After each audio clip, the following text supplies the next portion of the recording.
দেবী শুভ পরিণয়ের বর্ণনা।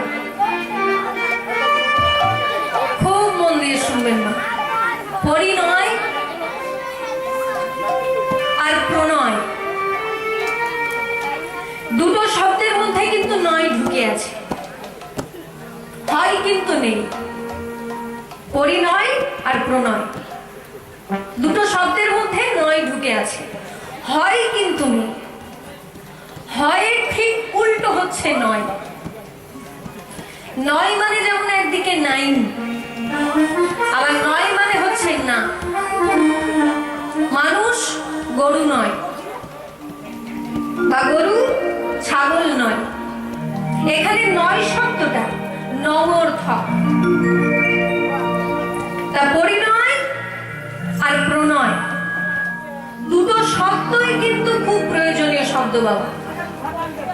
কারণ সমাজে চলতে গেলে পরিণয় দরকার, আর রসজ্ঞ হৃদয়ের পূর্ণতা ঘটে প্রণয়ের মধ্যে দিয়ে। পরিণয় প্রণয় পরিণয়ে পরিণত হয়, কিন্তু সেটা সবার ভাগ্যে হয়ে ওঠে না। কারুর কারুর ভাগ্যে প্রণয় পরিণয়ে পরিণত হয়, কিন্তু সেখানে যদি কামনা বাসনা তীব্র থাকে তাহলে সেই পরিণয় কিন্তু সুখকর হয় না। সব রকম উদাহরণ আছে।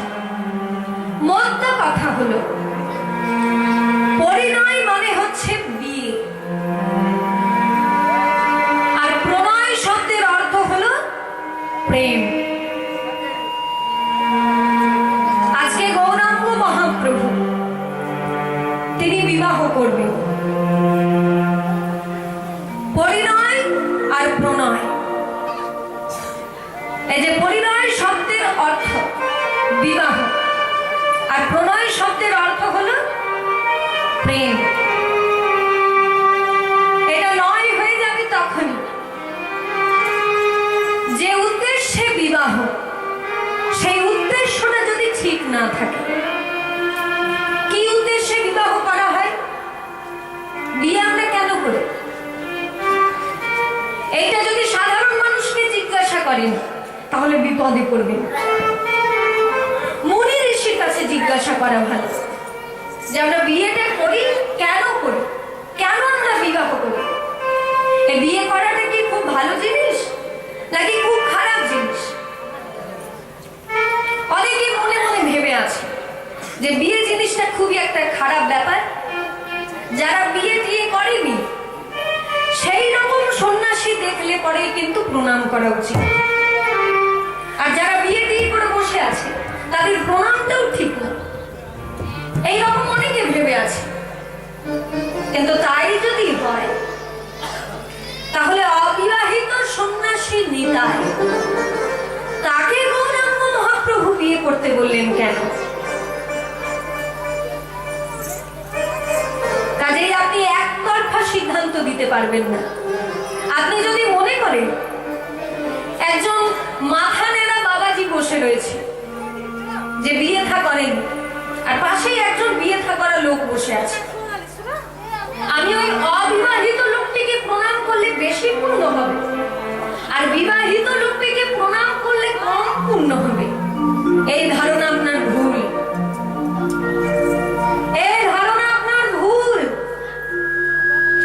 কারণ চৈতন্য মহাপ্রভুর মধ্যে, সেই যে পঞ্চতত্ত্বের মধ্যে যে পাঁচজনের ছবি আমরা দেখতে পাই, পঞ্চতত্ত্বের মধ্যে কে কে আছে? শ্রীকৃষ্ণ চৈতন্য, প্রভু নিত্যানন্দ, শ্রী অদ্বৈত, গদাধর, শ্রীবাস। এই পাঁচজনের মধ্যে একমাত্র গদাধর ছাড়া বাকি সবাই কিন্তু বিবাহিত। মাঝখানে কে রয়েছে? পঞ্চতত্ত্বের মধ্যে মাঝখানে কে রয়েছে? চৈতন্য মহাপ্রভু। তার আবার বিবাহ একবার নয়, দুইবার। প্রথমবার বিবাহ করে তিনি প্রথম বিবাহ করেছিলেন লক্ষ্মী প্রিয়া দেবীকে। তা প্রথম বিবাহ করে প্রথমা স্ত্রী লক্ষ্মী প্রিয়া দেবী তিনি পরলোকে গমন করলেন। তার আবার দুই রকমের ব্যাখ্যা আছে। কেউ কেউ বলেন তাকে সাপে কামড়েছিল, তাই সে মারা গেছে। মতান্তরে বিরহটাই যেন সর্পরূপে দংশন করেছে। বিরহ সর্পের দংশনে লক্ষ্মীপ্রিয়া দেবী পরলোকে গমন করেছেন। যা পরলোকে তিনি গমন করেছেন, সেটা এমনি সাপই হোক আর বিরহ সাপই হোক, লক্ষ্মীপ্রিয়া দেবী পরলোকে গমন করেছেন। তখন চৈতন্য মহাপ্রভু পূর্ববঙ্গে গেছিলেন। ইতিহাসগুলো একদম পরিষ্কার মনে রাখতে হবে। যখন চৈতন্য মহাপ্রভু পূর্ববঙ্গে গেছিলেন তার ঠাকুরদাদা ঠাকুমার বাড়ি দেখার জন্য। ঠাকুরদাদার বাড়ি কোথায়?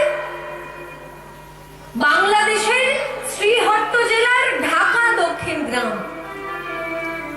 ঢাকার দক্ষিণ দিকে নয়, কিন্তু গ্রামটার নাম হচ্ছে ঢাকা দক্ষিণ। এবার আপনারা যদি ঢাকা থেকে দক্ষিণ দিকে গিয়ে মহাপ্রভুর ঠাকুরদাদার বাড়ি খোঁজেন, পাগলামো হয়ে যাবে। ঢাকার দক্ষিণ দিকে নয়, ঢাকার উত্তর দিকে। বাংলাদেশ থেকে ঢাকা আর তার উত্তর দিকে গেলে শ্রীহট্ট জেলা পড়ে। সেই শ্রীহট্ট জেলায় ঢাকা দক্ষিণ গ্রামে চৈতন্য মহাপ্রভুর পূর্বপুরুষরা বাস করতেন। ঢাকা দক্ষিণ গ্রাম, সেইখানে যখন মহাপ্রভু গেছিলেন ঠাকুর দাদা ঠাকুমার বাড়ি দেখার সময়, সেইখানে তিনি একজনকে প্রেম বিতরণ করেছিলেন, হরিনাম বিতরণ করেছিলেন। সেই ভাগ্যবানের নাম হলো তপন মিশ্র।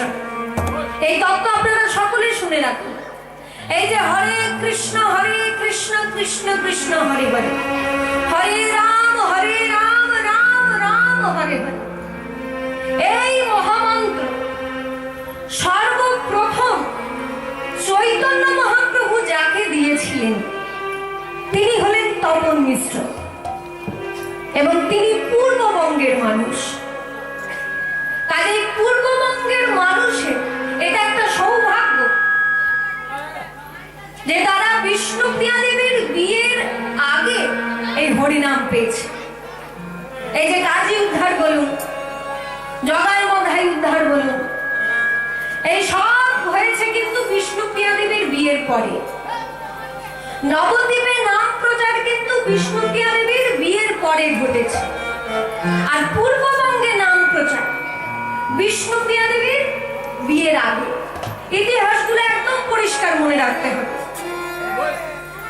তা পূর্ববঙ্গ থেকে যখন মহাপ্রভু চলে এলেন তখন লক্ষ্মীপ্রিয়া দেবী এই আসবার সময় লক্ষ্মীপ্রিয়া দেবী বিরহ সর্পের দংশনে পরলোক গমন করলেন। আর তারপরে বিষ্ণুপ্রিয়া দেবীর সঙ্গে তার বিবাহের তোড়জোড়। এই হচ্ছে ব্যাপার। তাহলে বিবাহটা কেন করি আমরা? আমরা বিয়ে কেন করি? এইটা ছিল প্রশ্ন। উত্তর কিন্তু এখনো আসেনি। সোজা সাপটা উত্তর যদি কিছু হয়, মুনি ঋষিগণ বলেছেন যে বিবাহ শব্দের আসল অর্থ হলো বিশেষ রূপে বহন করা। এবার বিশেষ রূপে বহন করবো কাকে? বউকে কাঁধে করে বিশেষ রূপে বহন করা নয়, বউয়ের সঙ্গে ধর্ম পালন করা, গিন্নির সঙ্গে ধর্মের আচরণ করা, ধর্মের নিয়মগুলি পালন করা, এর জন্য বিবাহ। আগেকার দিনে বিবাহ না করলে কিন্তু যজ্ঞে তার আহুতি দেওয়ার উপায় থাকতো না। যজ্ঞে আহুতি দেওয়া যাবে যদি বিয়ে করতো তবে। আর তার সব থেকে বড় উদাহরণ আমরা দেখতে পাই কোথায়? রামায়ণের শ্রীরামচন্দ্র। রামচন্দ্র যখন সীতাহীন যজ্ঞ করতে গিয়েছিলেন, অশ্বমেধ যজ্ঞ করছেন, এইবার তখন সীতা দেবী কাছে নেই। এবার পাশে স্ত্রী না থাকলে পরে যজ্ঞে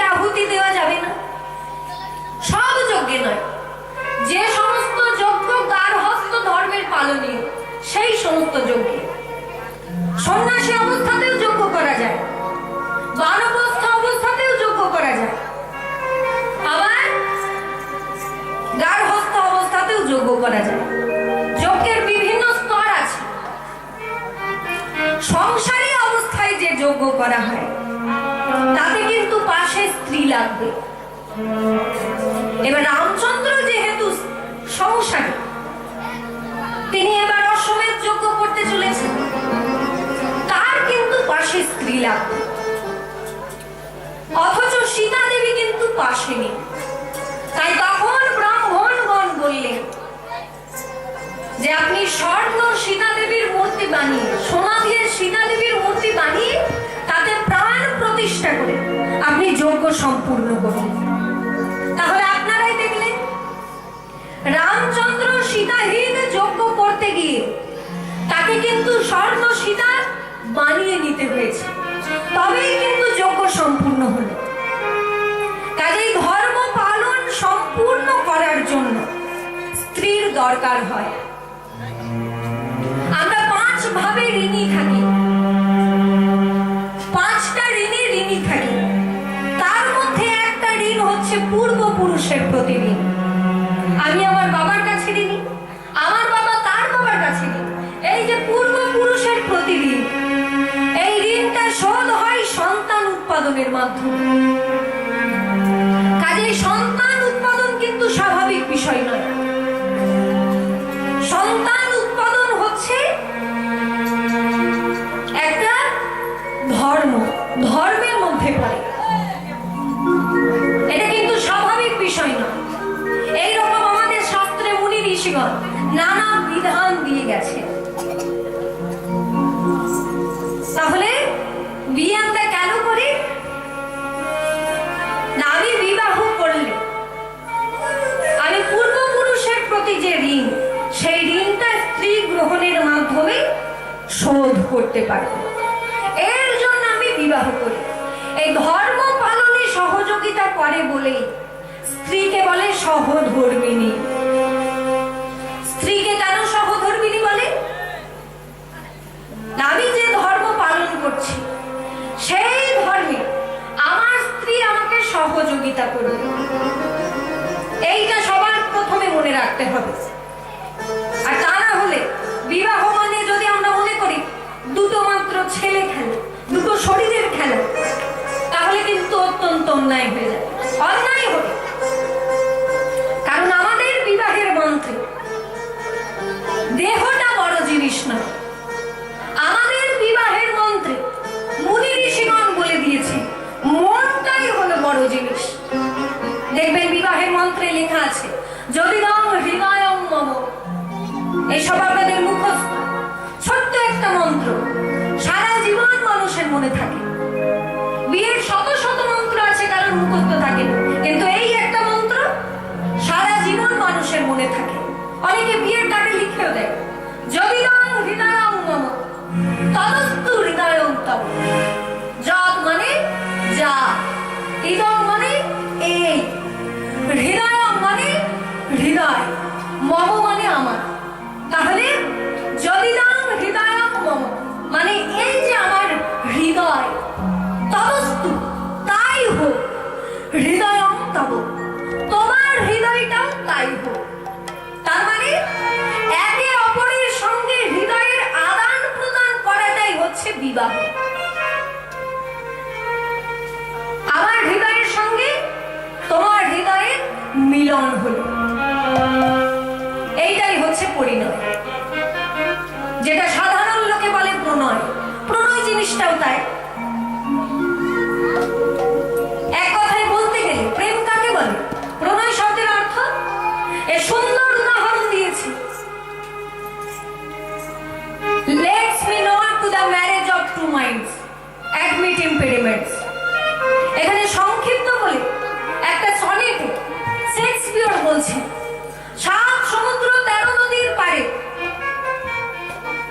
একজন বড় সাহিত্যকার ইংরেজ, তিনি বলছেন Let's me not to the marriage of two minds. এই শব্দটা শুধু মনে রাখতে হবে, ম্যারেজ, MARRIJAGE, ম্যারেজ মানে বিবাহ। কিন্তু এখানে ম্যারেজ বানানটা হচ্ছে MARRIAGE, ম্যারেজ মানে মিলন। কিসের মিলন? অফ টু মাইন্ডস, TRU নয়, TW নয়। এখানে ট্রু হচ্ছে টি আর ই, ট্রু মানে সত্য। অতএব সত্যকারের দুটো মনের মিলনকে বলে প্রেম। তাহলে কপটতাহীন দুটো মনের মিলনকে বলে প্রেম। এটা বলেছে কে? 7 সমুদ্র 13 নদীর পারে ইংল্যান্ডের একজন বড় নাট্যকার, যার নাম হচ্ছে শেক্সপিয়র। আর এদিকে বাংলার রূপ গোস্বামী, তিনি ওই কথাটাই বলে দিলেন। শুধু এনার ভাষাটা সংস্কৃত, ওনার ভাষাটা ইংরেজি। আমাদের ভারতবর্ষের মূল শিক্ষা তো তখন কি ছিল? সংস্কৃত ভাষা নির্ভর। ইংরেজি তো সেদিনকে, ইংরেজরা আসবার পর আমরা ইংরেজি শিখলাম, কিন্তু আমাদের দেশ তো তার আগে সংস্কৃতের উপরেই চলত। তাই রূপ গোস্বামী তিনি বলছেন, প্রণয় কাকে বলে? সর্বথা ধ্বংসরহিত সত্যপি ধ্বংস কারণে यद भाव बंधनम युनः स प्रेमायुति कथ्यते। কি বলছে দেখুন, সর্বথা ধ্বংসরহিত সত্যপি ধ্বংস কারণে, মানে ধ্বংসের কারণ উপস্থিত হওয়া সত্ত্বেও যদি ধ্বংস না হয়। আরেকবার বলি, ধ্বংস মানে বিনাশ। বিনাশের কারণ উপস্থিত হওয়া সত্ত্বেও যদি বিনাশ না হয়, এমন দুটো মনের ভাব বন্ধনকে বলে প্রেম। মনের ভাব বন্ধন যদি এমন হয় যে বিনাশের কারণ উপস্থিত হয়ে গেছে, মনে হচ্ছে আর টিকবে না, যাবে এইবার, কিন্তু তবুও যাচ্ছে, এমন যে মনের বন্ধন তাকে বলে প্রেম। এটাকে বলছে আমাদের বাংলার রূপ গোস্বামী। সেই কথাটাই বলে দিল। ওদিকে শেক্সপিয়র 7 সমুদ্র 13 নদীর পারে ইংল্যান্ডের বড় নাট্যকার, তিনি কিন্তু সেই কথাটাই বলে দিলেন। শুধু ওনার ভাষাটা ইংরেজি, এনার ভাষাটা Sanskrit. Marriage of true minds. আশ্চর্য ব্যাপার দেখুন, হাজার হাজার বছর আগে আমাদের দেশের মুনি ঋষিগণ সেই কথাটাই কিন্তু বিবাহের মন্ত্রে লিখে দিলেন। যদিদং হৃদয়ং মম তদস্তু হৃদয়ং তব। হাজার হাজার বছর আগে, এনারা তো এখন লিখছে, কিন্তু হাজার হাজার বছর আগে ইনি লিখে দিয়েছেন, আমাদের দেশের মুনি ঋষিগণ লিখে দিয়েছেন। এখানে তো বলা হলো না যদিদং দেহং মম তদিতং দেহং তব, দেহ দেহ দেহ বলা হলো না। আমাদের দেশে মুনি ঋষিগণের বক্তব্য হচ্ছে দেহের মিলনটাই কিন্তু আসল বিবাহ নয়। আমার হৃদয়ের সঙ্গে তোমার হৃদয়ে ভাব বন্ধন তৈরি হলো, এর জন্য বিবাহ। আমি যে ধর্ম পালন করব, তুমিও সেই ধর্ম পালন করবে। এই ধর্ম পালন করবার জন্য যখন দুটি হৃদয় সমাজকে জানিয়ে এক জায়গায় মিলিত হয়, সেই অনুষ্ঠানটির নাম হচ্ছে বিবাহ। তাহলে বিবাহ এর তত্ত্বটা কিন্তু আমাদের সর্বপ্রথম জেনে নিতে হবে। তাকে মহাপ্রভু তিনি বিয়ে করবেন, এবং অবিবাহিত সন্ন্যাসী নিতাই তাকে তিনি বলেছিলেন যে তুমি বিয়ে করো, কারণ আমি সন্ন্যাসী হয়ে চলে যাচ্ছি পুরী ধামে। এবার তুমিও যদি বান্দুলের মতো শুধু ঘুরে বেড়াও, তাহলে ভক্তি ধর্মটা শুধু সন্ন্যাসীদের ধর্ম হয়ে যাবে, এই সংসারী লোকে ভয় পেয়ে যাবে। তাই আমি এই সন্ন্যাসী হয়ে পুরী ধামে বিরাজ করছি, আর তুমি নিজে সংসারী হয়ে এই সংসারীদেরকে হরিনাম বিতরণ করো। কাজে চৈতন্য মহাপ্রভু তিনি সন্ন্যাস গ্রহণ করলেও তিনি কিন্তু বিবাহ করেছিলেন। প্রথম বিবাহ করেছিলেন ধর্ম পালনের জন্য, আর দ্বিতীয় বিবাহ করেছিলেন মায়ের ইচ্ছা পূর্ণ করবার জন্য। মায়ের ইচ্ছা ছিল আমার ছেলে যেন সন্ন্যাসী না হয়, বেঁধে রাখবো আমার ছেলেকে। কিন্তু আর শেষ পর্যন্ত মায়ের ইচ্ছা পূর্ণ হলো না, সেই তাকে সন্ন্যাস নিতেই হলো জগতের কল্যাণের জন্য। কাজেই বিবাহ জিনিসটা কি তার মূল তত্ত্ব আমাদেরকে আগে জানতে হবে। আর না হলে ওই কালী মন্দিরে গিয়ে মালা বদল করে দিলাম কিংবা কাগজ কলমে লিখে দিলাম, দুদিন পরেই ঝগড়া, এটা আদর্শ নয়। মুনি ঋষিগণ বললেন এই বিয়ে করে মালা বদল করেই যে ঝগড়া, সেটা আদর্শ নয়। হৃদয়ের বন্ধন চাই এবং ধর্মের যোগাযোগ চাই। ধর্ম বিচ্ছিন্ন যে বিবাহ, সেটা টলমল টলমল করবেই। আপনারা শুনলে অবাক হবে যে স্বামী বিবেকানন্দ তিনি নিজে বিবাহের গান গেয়েছেন। স্বামী বিবেকানন্দ যখন বিবেকানন্দ হননি, যখন তার নাম ছিল নরেন্দ্রনাথ দত্ত, সেই সময় তিনি রবীন্দ্রনাথের কাছে কিছু রবীন্দ্রসঙ্গীত শিখেছিলেন। আর রবীন্দ্রনাথ ঠাকুরের কাছে যে গানগুলো শিখেছিলেন সেগুলো বিয়ের গান। এ আরো আশ্চর্য ব্যাপার। আজকে যেহেতু বিবাহ প্রসঙ্গে রয়েছে, আপনাদের মাথায় কথাটা দিয়ে দিলাম। মনে রাখুন যে আধুনিক যুগের দুইজন মহাপুরুষ যাকে নিয়ে বাঙালিরা গর্ব করে, একজন হচ্ছে রবীন্দ্রনাথ ঠাকুর, আরেকজন হচ্ছে স্বামী বিবেকানন্দ। একজন সংসারের মধ্যে থেকেই জগতের ভাবনা ভাবছে, আর একজন সংসার ত্যাগ করে জগতের ভাবনা ভাবছে। দুজনেরই লক্ষ্য কিন্তু একটাই, জগতের কল্যাণ। কিন্তু একজন সংসারে বাস করে, একজন পথে পথে বিরাজ করে। তা স্বামী বিবেকানন্দ যখন ব্রহ্ম সমাজের সঙ্গে খুব একটা যুক্ত ছিলেন, ঘোরাঘুরি করতেন, সেই সময় তিনি এই রবীন্দ্রনাথের বিবাহের গান গেয়েছিলেন। ব্রহ্ম সমাজে মন্ত্রের মতো গুরুত্ব দেওয়া হতো গানকে। সেই ব্রহ্ম সমাজে অনেকেই গান লিখেছেন। রবীন্দ্রনাথ ঠাকুরের বেশ কিছু গান পাওয়া যায়, তিনি বিবাহ প্রসঙ্গে লিখেছেন। এবং স্বামী বিবেকানন্দ রবীন্দ্রনাথের কাছে সেই গান শিখেছিলেন এবং একটা বিয়েতে গেয়েও ছিলেন। স্বামী বিবেকানন্দ তিনি নিজে একটা বিয়েতে বিবাহের গান গেয়েছেন, একটু গাইছি।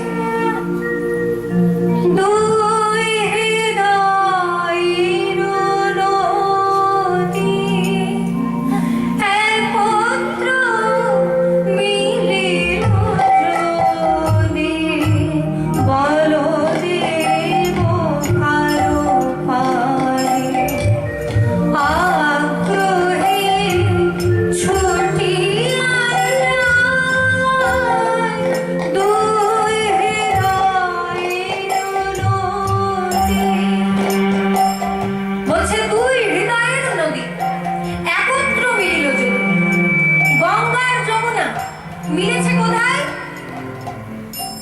ভারতের কোন তীর্থে গঙ্গার যমুনা মিলিত হয়েছে? সব সময় ভারতের ম্যাপটা চোখের সামনে রাখবেন, কারণ আমরা যে পবিত্র জায়গায় বসবাস করছি, যেখানে ভগবান বারবার বিভিন্ন রূপে তিনি নেমে এসেছে, এবং সেই ভগবানের সেবা করবার জন্য মহাপুরুষরা বারবার নেমে এসেছে। এই ভারতবর্ষের মাটি এত পবিত্র, এত পূর্ণ, সেখানে রবীন্দ্রনাথ ঠাকুর বলছেন যে গঙ্গা আর যমুনা মিলিত হয়েছে কোন তীর্থে? এলাহাবাদ, প্রয়াগ তীর্থ। তা গঙ্গা আর যমুনা যেমন দুটি নদী একত্রে মিলে যাচ্ছে, ছুটে যাচ্ছে সাগরের কাছে, গঙ্গা সাগরে গিয়ে মিশছে, তেমনি হে প্রভু এই যে বর আর কনে, এই বরের হৃদয়টা একটা নদী, আর কনে এর হৃদয়টাও একটা নদী। এই দুটো নদী আজকে আগ্রহে ছুটে যাচ্ছে, যেন তোমার করুণার সাগরে এই দুটো হৃদয় বিলীন হয়ে যেতে পারে। এত উন্নত মানের চিন্তা ভাবনা নিয়ে তিনি লিখেছেন, দুই হৃদয়ের নদী একত্র মিলিল যদি বল দেব কারো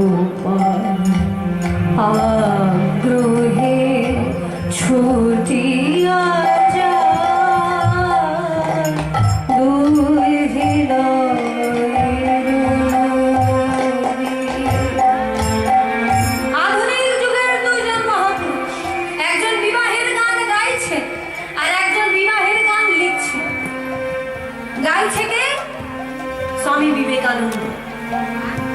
আর লিখেছেন সুরকার তিনি হলেন রবীন্দ্রনাথ ঠাকুর। আজকে চৈতন্য মহাপ্রভু তিনি বিবাহ করবেন। আজকে চৈতন্য মহাপ্রভুকে এত সুন্দর দেখতে লাগছে, তাকে দর্শন করে, মহাপ্রভুকে দর্শন করে বিষ্ণুপ্রিয়া দেবী তিনি বাড়িতে এসে আছাড় খেয়ে পড়েছেন। আছাড় খেয়ে পড়লেন। কাঞ্চনা বলছে, কিরে বিষ্ণুপ্রিয়া, এমন হঠাৎ বিমর্ষত বদনে বসে আছিস কেন? বলে, জানিস আজকে আজকে আমার কি হয়েছে জানিস? আমি এমন একজনের রূপ দেখে এলাম, আজকে পাগল হয়ে গেছি, আমি সর্বনাশ হয়ে গেছে আমার। বলে, কি হয়েছে বল, একটু খুলে বল। বলে, শোন কাঞ্চনা, একটি সোনার কমল সুরধুনী, সোনার কমল সুরধুনী, সোনার কমল,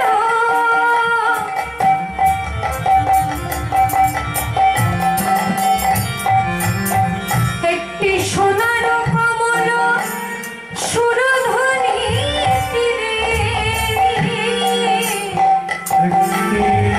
সোনার কমল সুরধনী তীরে, ভাসিয়া ভাসিয়া যায়, কেঁদে ভাসিয়া ভাসিয়া যায়।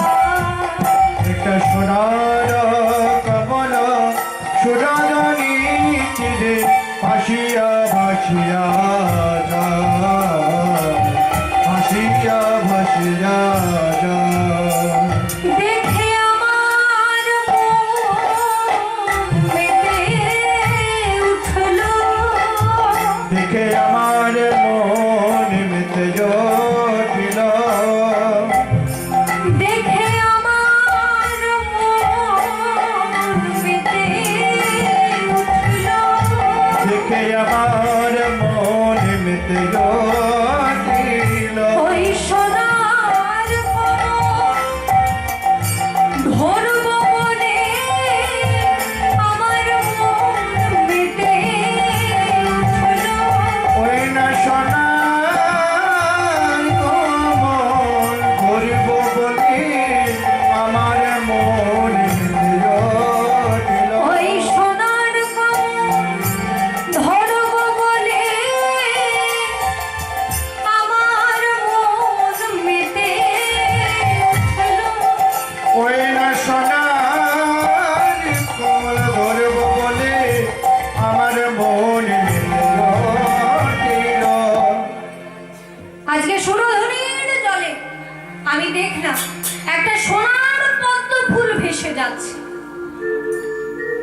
আসলে কি হয়েছে জানেন?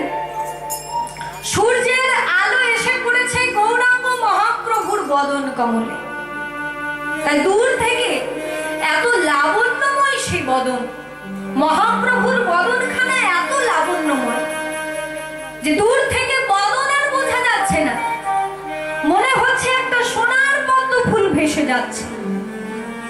আর সোনার পদ্ম ফুল ভেসে যাচ্ছে মনে করে আজকে বিষ্ণুপ্রিয়া দেবী তিনি সেই সোনার পদ্মটাকে ধরতে গিয়েছেন।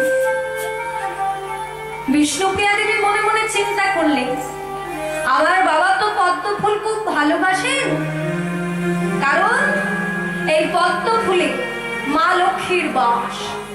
মা লক্ষ্মীর আরেক নাম কমলা নয়, উনি পদ্মবনে বাস করেন, পদ্ম ফুল খুব ভালোবাসেন, তাই মা লক্ষ্মীর এক নাম হচ্ছে কমলা।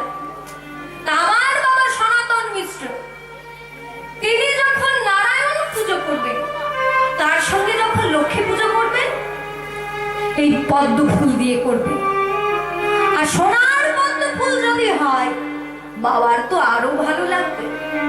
এই মনে করে যখন আমি ওই সোনার পদ্ম ধরতে গেলাম, আমার কি হলো জানিস? আমার হাতের পরশে সোনার কমল, হাতের পরশে সোনার কমল, আমার হাতের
সোনার পদ্ম ধরতে গেলাম,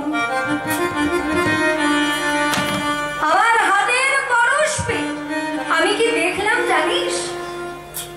কমল নয় সোনার কমল নয় গো। ওই কমল নয় সোনার কমল নয় গো।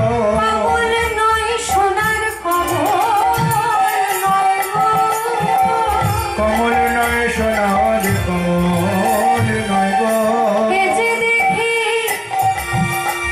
এক বদন কমল, কমল নয় সোনার কমল নয় গো। আমি দেখি এক বদন কমল, কমল নয় সোনার কমল নয় গো। আমি যে দেখি এক বদন কমল, দেখে হায় হায় আমি লাজে মরি। সোনার কমল নয় গো সখী, হায় হায় আমি লাজে মরি। সোনার কমল নয় গো সখী। হায় হায় আমি লাজে মরি। কমল নয় সোনার কমল নয় গো। আমি যাকে ভেবেছি স্বর্ণ কমল, দেখলাম সে একজনের বদন কমল। লজ্জায় মাথা নিচু করে আমি আর কাল বিলম্ব না করে সেইখান থেকে ছুটে এসেছি কাঞ্চন। বল বল এখন আমার কি গতি হবে শোন। তাই বুঝি বিষ্ণুপ্রিয়া কেমন এমন হঠাৎ বিমর্ষ বদনে বসে আছে, এতক্ষণে বোঝা গেল সোনার পদ্ম ফুল মনে করে একজনের বদন মণ্ডলের ওপর হাত দিয়ে ফেলেছে। এখন তোর কি মনে হচ্ছে? ও গো সখী, ওই বদন দেখে আমার এখন কেমন দশা জানি। আমার দশা জানি। দেখিয়া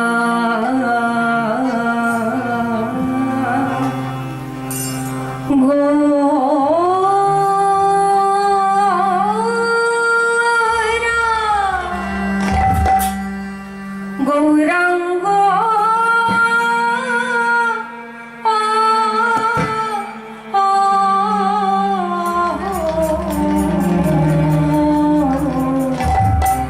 গৌরাঙ্গ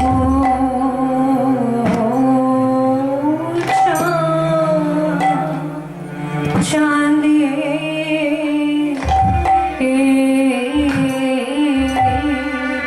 ও সজনী, তোকে আর কি বলে বোঝাইব মন আকুলি বিকুলি করে। ওই বদন দেখার লাগি মন আকুলি বিকুলি করে। চাঁদ বদন দেখার লাগি মন আকুলি বিপুলি আনি। চাঁদ বদন দেখার লাগি আকুলি বিকুলি করে। বদন দেখার লাগি মনে আকুলি বিপুলি করে। আমি আর যে ধৈর্য ধরতে নারি আকুলি বিকুলি করে।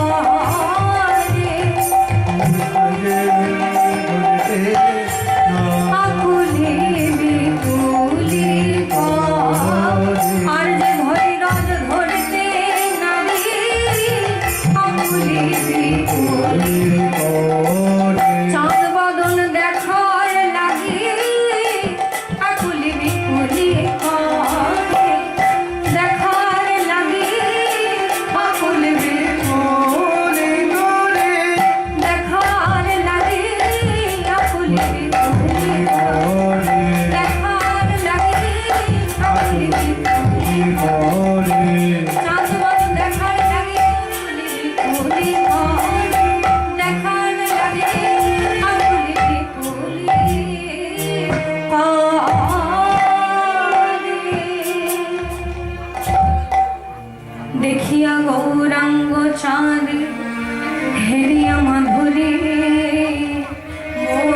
ওরে আকুলি বেকুলি পড়েছি পিড়িতে ফাঁদে।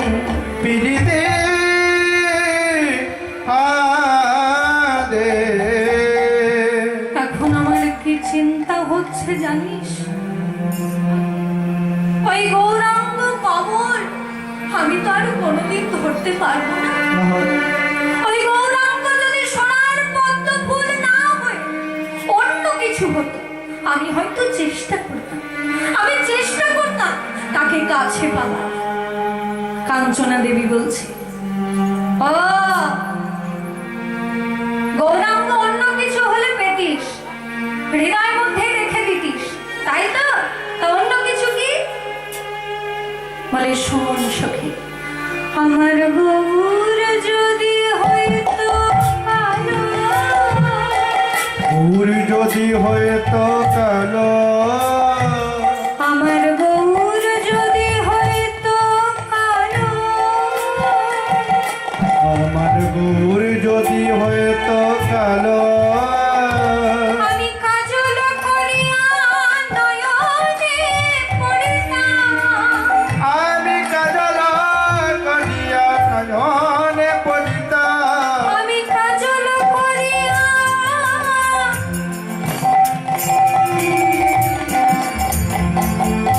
নয়নে পড়িতাম, আমি কাজল করিয়া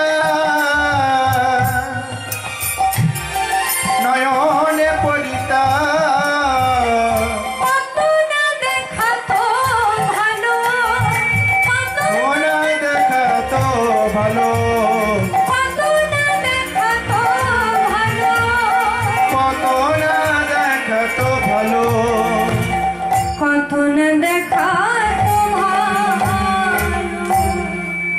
বলছে, গৌরাঙ্গ যদি সোনার মতো ফুল না হয়ে কাজল হতো, আমি চোখে কাজল করে পড়ে দিতাম, যদি কালো হতো গৌর সুন্দর। কাঞ্চনা দেবী বলছে, শোন বিষ্ণুপ্রিয়া, ও তো কালো নয়, ও যা আছে তাই আছে, আর কিছু ভাবছিস? আমার গৌর যদি হয়তো ফুল, গৌর যদি হয়তো ফুল, আমার গৌর যদি হয়তো ফুল, গৌর যদি হয়তো ফুল, তবে যতন করিয়া পরবে বাঁধিতাম, আমি যতন করিয়া অডবি বাঁধিতাম, আমি যতন করিয়া পরবে বাঁধিতাম, আমি যতন করিয়া অডবি বাঁধিতাম, পানিতে তুলিত দুধ, কানেতে দুলিত দোল, পানিতে তুলিত দুধ, হায় হায় কানেতে দুলিত দোল, পানিতে তুলিত দোল। গৌর যদি হয়তো আমার গৌর যদি হয়তো মতে, আমার গৌর যদি হয়তো মতি, আমার গৌর যদি হয়তো মতে, যতন করিয়া গলায় পড়িতাম, আমি যতন করিয়া গলায় পড়িতাম, যতন করিয়া গলায় পড়িতাম, আমি যতন করিয়া গলায় পড়িতাম, সমাজে হইতো অতি, সমাজে হয়তো অতি, সমাজে হইতো অতি, সমাজে হয়তো অতি, সমাজে হইতো অতি। গৌর যদি হইতো পাখি, গৌর যদি হয়তো পাখি, আমার গৌর যদি হইতো পাখি, গৌর যদি হয়তো পাখি, তাও তো হবে না সুখী। যদি ভুল হতো তাহলে কানে ফুল করে দিতাম, খোপায় গুঁজে রাখতাম,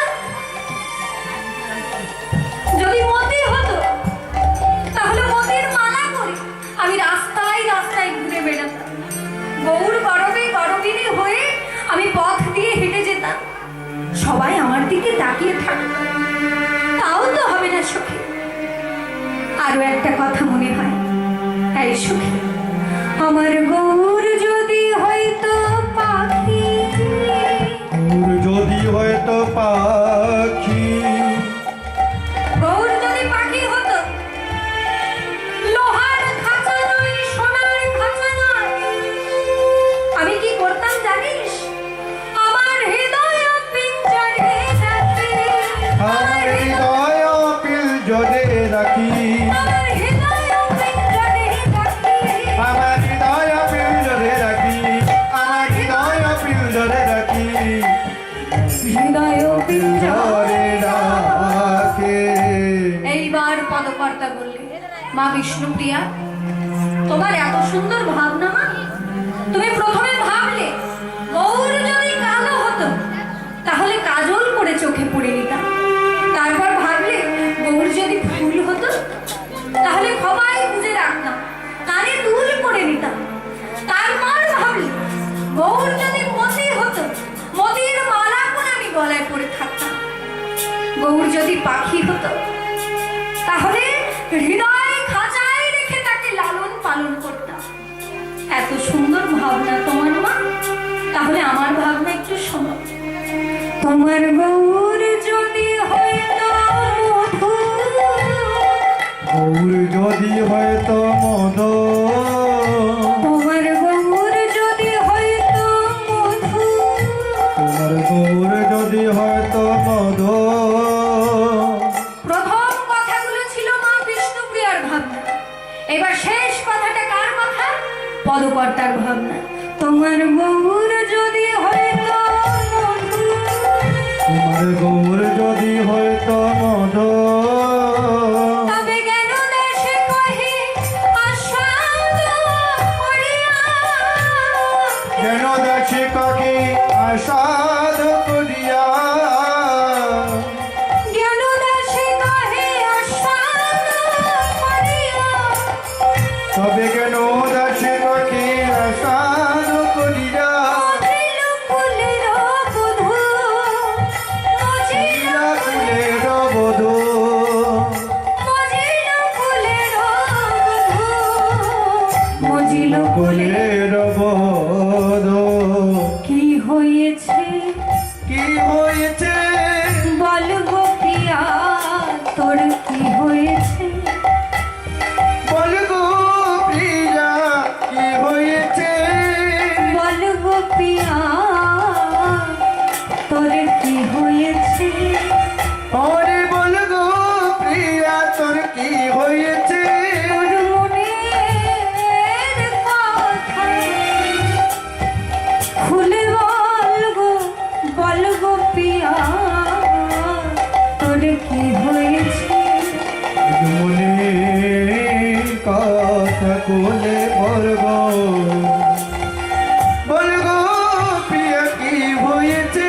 তোর মনের কথা খুলে বল গো প্রিয়া, তোর কি হয়েছে? মনের কথা খুলে বলবো, বলবো প্রিয়া, কি হয়েছে? এতক্ষণেও বুঝলি না? আমি সোনার পদ্ম ফুল মনে করে যাকে ধরতে গিয়েছি, যার বদন মণ্ডলে হাত দিয়ে ফেলেছি, তাকে যে আমি কিছুতেই ভুলতে পারছি না শুধু। ও, তাহলে আমি তোকে একটা বুদ্ধি দেব। নিশ্চয়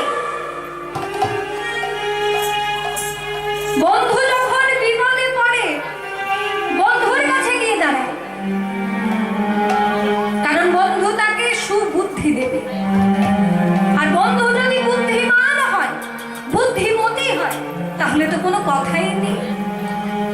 পণ্ডিত লোকেও যখন বিপদে পড়ে যায়, ঠিক পথে এগোতে পারে না সে। আরে আমি যখন বিপদগ্রস্ত, তুই আমাকে পথ দেখা। কাঞ্চনা দেবী বললে, শোন সখী, আমি তোকে একটা পথ বলে দিতে পারি। তুই সোনার পদ্ম ফুল মনে করে যার বদন মণ্ডলের ওপর হাত দিয়ে ফেলেছিস ভুল করে, সে হচ্ছে এই সারা